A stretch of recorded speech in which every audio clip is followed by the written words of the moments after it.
Nous allons voir maintenant comment créer son blog à proprement parler.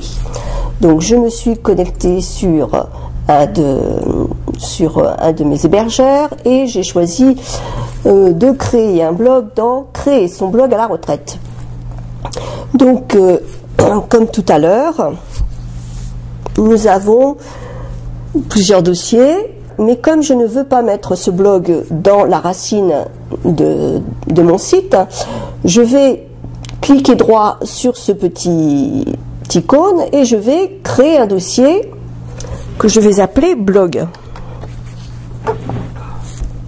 Voilà, mon petit dossier est prêt. Donc je vais créer mon blog dans créer mon blog à la retraite.com dans le blog. Comme nous l'avions vu tout à l'heure, nous allons revenir en arrière pour rechercher notre WordPress. Donc notre WordPress, il se trouve, on va le faire d'une autre façon, tiens, pour vous montrer aussi qu'on peut le faire autrement. Donc j'ai ouvert une autre fenêtre dans laquelle j'ai mon WordPress que nous avions téléchargé tout à l'heure. Je prends tous mes dossiers, pour prendre tous les dossiers d'un coup, on clique sur le premier, on appuie sur Maj et on clique sur le dernier et ça bleuit l'ensemble des fichiers et j'envoie de l'autre côté. Et là, on va patienter un peu parce que je vous retrouve parce que ça prend pas mal de temps. Voilà, tous nos petits dossiers se sont mis dans notre hébergement, là où nous voulions, dans Blog. Donc nous allons maintenant aller sur notre blog.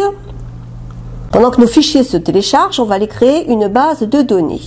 Donc on va sur l'hébergement, je vais aller créer une base de données. Alors mon blog il se trouve ici, créer son blog à la retraite, je vais dessus. Mon site, ce site-là est là. Je vais donc sur mon site et là, il y a un icône qui s'appelle gestion des bases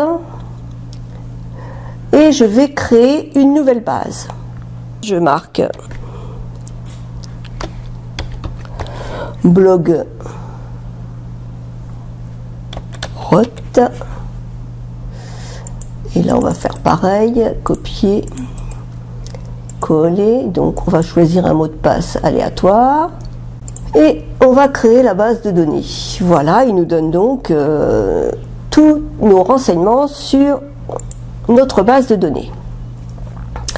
Maintenant, nous allons aller voir notre site et on va commencer à créer notre blog. Donc il nous faudra, il ne faut pas le fermer, il nous faudra le nom de la base de données, etc. Donc on retourne ici et on dit c'est parti. Donc le nom de la base de données, on va Galicia Blog Retraite. Donc on prend ça, copier.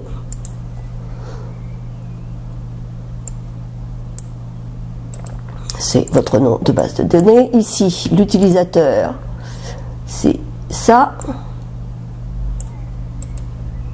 Copier. Coller.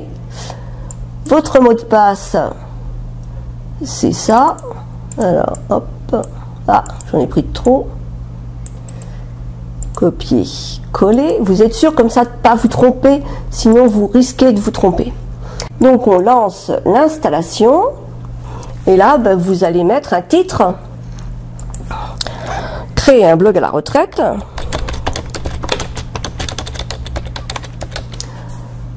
Créer un blog à la retraite. L'identifiant, je vous conseille de ne pas garder admin parce que ça n'est pas du tout sécurisé. Donc on va marquer A, B, C, 1, 2, 3, D, E, F, 4, 5, 6. Voilà. Le mot de passe. Voilà.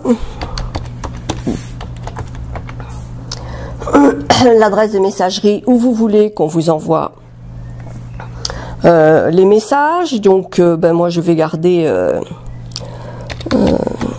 voilà, arrobase. Comment je fais de mon blog alors, hop.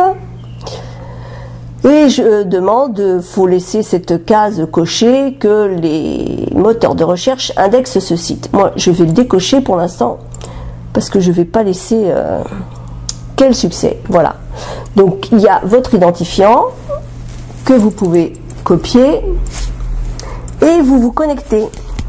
Et vous arrivez sur la page d'accès à votre WordPress. Là, votre mot de passe.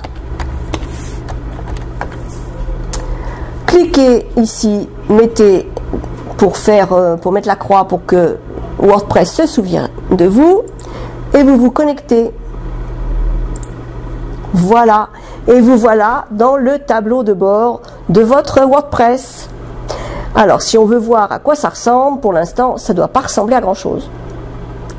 Voilà, donc c'est un blog qui n'a pas de thème choisi pour l'instant, c'est pourquoi il va falloir en choisir un et voir ce qu'on va pouvoir commencer à mettre dedans.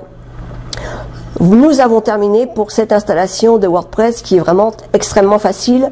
Je vous retrouve dans un prochain tutoriel pour commencer à choisir votre thème et y mettre vos premiers articles. À bientôt.